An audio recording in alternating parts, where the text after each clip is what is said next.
De volta para falar sobre política, reencontrando aquele que entende de tudo, dos bastidores de política, que está conosco aqui ao vivo. Paulo Roberto, boa tarde. Boa tarde, Anchieta. Tudo legal, tranquilo? Tudo na paz. Na paz? Isso é que é bom. Hoje em dia, o sujeito estando em paz... é tudo. Botando a cabeça à noite no travesseiro sem, né? As contas a gente vai pagando do jeito que der, mas a consciência tranquila já dá para dormir em paz. Sossego total. Pois bem, o Partido dos Trabalhadores, a equipe do presidente eleito Lula da Silva, bateu o martelo e resolveu mesmo apoiar Arthur Lira à reeleição na Câmara dos Deputados. Não tem outra saída, até porque o Partido dos Trabalhadores não tem nenhum candidato para competir atualmente com o Lira e tem um trauma dos petistas, Anchieta Araújo, com aquela história de Severino Cavalcante, lembra? Sim.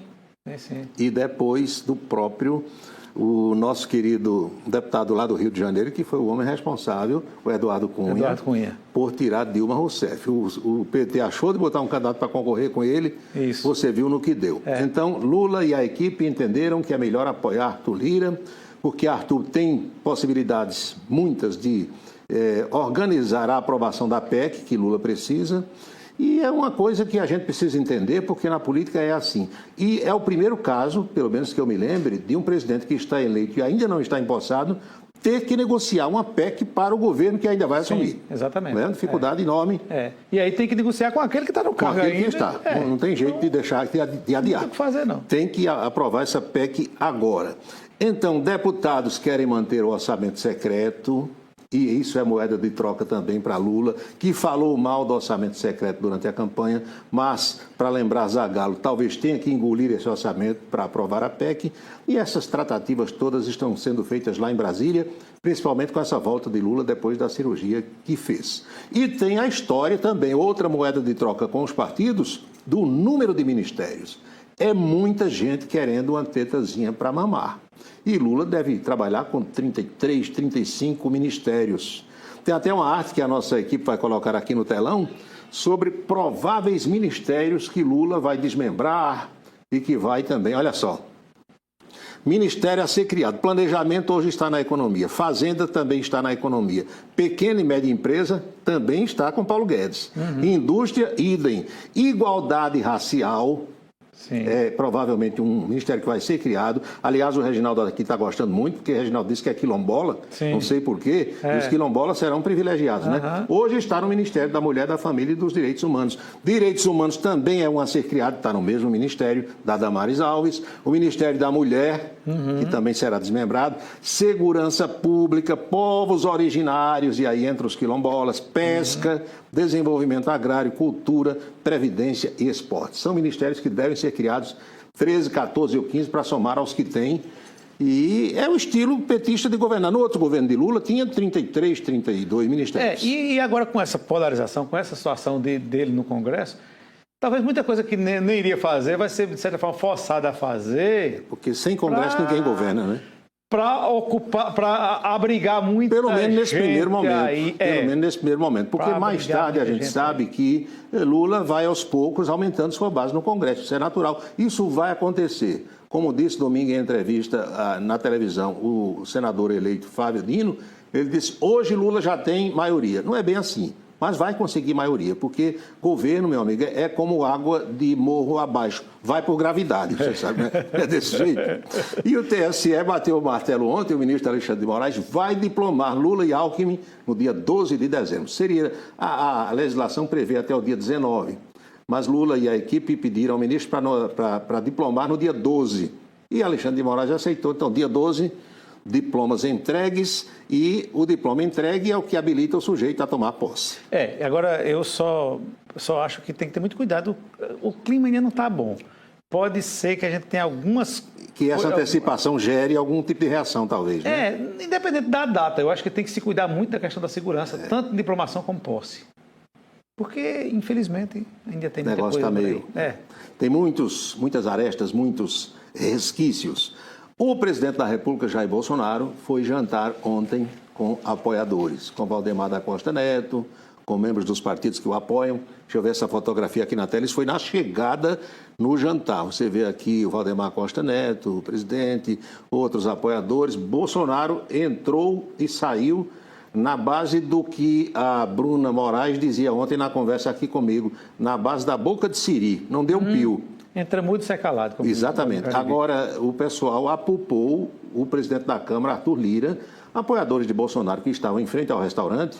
Arthur Lira chegou depois, Bolsonaro chegou primeiro com alguns parlamentares e apoiadores. Quando Arthur Lira chegou, bolsonaristas que lá estavam o chamaram de traidor. Já traiu Bolsonaro. Agora, você veja o que é política, porque, na verdade, ele foi um aliado firme. Vestiu a camisa, apareceu na campanha e outra coisa. Nós sabemos que ele segurou ali uma barra de mais de 100 pedidos de impeachment do presidente, né? Mas o cara passou ali... Sabe como é que é, né? O pessoal quer tudo. Se você diminui aquilo que se pretende, vem as reações. Então, Bolsonaro não falou nada, o pessoal nos bastidores, porque você sabe que em restaurante quem mais ouve as conversas são os garçons. Chega ali com a bandeja, aí escuta, né? O pessoal diminui a conversa, baixa o volume, ouve tudo, né? E aí garçom só olha...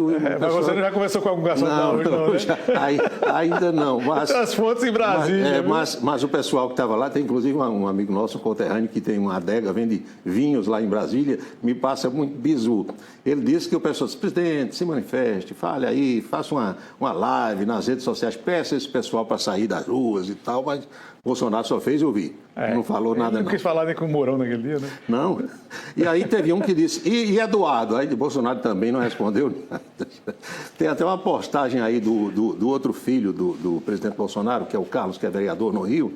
Ele fez uma postagem que, se você olhar nas entrelinhas, isso foi no Twitter, dá a entender que enquanto um irmão correu para o Catar para se divertir na Copa, ele, Carlos, ficou ao lado do pai, que está dormindo, inclusive, com o pai no mesmo quarto, os dois, porque Bolsonaro está meio borocochô ainda e, de certa forma, depressivo, né, com a derrota. Eu só não entendo muito essas coisas, porque na política o cara não perde nada, né? Porque, primeiro, ele teve uma votação, continuou como um grande líder. 2 milhões de votos a menos. Uma votação espetacular, né? Poderia, eu acho que está fazendo, está aí na ativa, na rua, já... outra coisa, em termos financeiros não perde nada, já é homem rico, vai continuar com um salário altíssimo aí. Segurança pro resto da vida. Ex-presidente, segurança pro resto da vida, salário do PL... De capitão da reserva do Exército, né? De ex-presidente. Mas o problema é que o sujeito fica depressivo, né? Pensava em ganhar, não ganhou, fica nessa situação. Vamos para aliás, ontem também, deixa eu falar uma coisa para você e para os nossos telespectadores. Teve uma reunião em Brasília, tem uma foto aqui para a gente mostrar, que o Sinal do Luna descobriu, reunião, olha só. Aqui eu vejo Eduardo Carneiro, Deusdedito Queiroga, o governador João Azevedo, o deputado Gervásio Maia Filho, e essa gravata amarela que aparece aí na pontinha, sabe quem é? Sim. É o deputado Aguinaldo Ribeiro, porque não apareceu aí na foto, mas se você olhar, tem uma gravatinha amarela na ponta de lá, abaixo de Aguinaldo Ribeiro. Isso. E esse pessoal não se reuniu em Brasília para discutir o jogo da Copa do Mundo, não. Nem seria. A discussão aí foi sobre a Assembleia Legislativa da Paraíba. Como sabe-se, Eduardo Carneiro é um dos que pretendem dirigir a casa, então teve esse encontro, essa reunião, articulações, a gente não sabe se isso vai prosperar ou se faz parte de uma articulação para que todo mundo acabe, de certa forma, conquistando aquilo que pretende. Aqui no estado da Paraíba, a Justiça marcou para o dia 11 de dezembro votação de vereadores na cidade de Monte Oreb, lá no extremo oeste do estado, porque todos os 8 vereadores da cidade perderam o mandato por conta de fraude na chamada cota de gênero. Todo mundo? Todo mundo, os 8. E a Justiça marcou eleição só para vereador no dia 11 do próximo mês. Eleição só para vereador? Eu acho que... Eu não lembro de ter acontecido assim. É um caso inédito, né? Pelo menos que a gente saiba. Tem uma outra questão que foi destravada, que nós abordamos aqui. Aquele terreno pretendido pelo governo do estado, nas cercanias do Estádio Amigão, para a construção da chamada Estação da Cidadania, foi liberado pelo prefeito de Campina Grande, Bruno Cunha Lima. Com a liberação do terreno, e o dinheiro já está em caixa, segundo o vice-governador eleito Lucas Ribeiro, que é também vice-prefeito de Campina, a obra agora vai caminhar, porque Bruno Cunha Lima liberou o terreno. Então, Terceira Guerra Mundial não vai começar. Não vai acontecer. Não vai começar. A notícia final de hoje diz respeito a dinheiro, liberação de dinheiro. O governo do estado da Paraíba concluindo o pagamento da folha de novembro, o prefeito Bruno Cunha Lima também liberando hoje, e o Reginaldo Bastos, que faz questão que eu e você sejamos os mais realistas possíveis aqui na tela. Quando eu fui entrando, ele disse, você vai falar em dinheiro? Vou. Mostre pelo menos 2 oncinhas lá para o pessoal ver.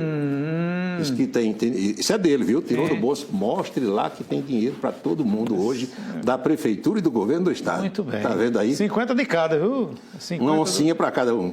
Não é? Isso aí. Boca Maldita, calçadão. Tem hoje, Tem hoje. Falta não. E como diz aquele nosso amigo, essa é para você.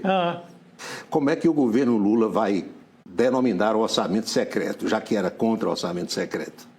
Mas parece que tem a negócio da emenda do relator, né? Mas já querem uma outra denominação. Não, emenda do relator também não está muito claro. Vão inventar outra, não. Mas não falta criativo. Não falta não, né? O pessoal é muito criativo, né? Tem um pessoal que sai para criar essas coisas. Quando fala em dinheiro, não tem problema nenhum, né?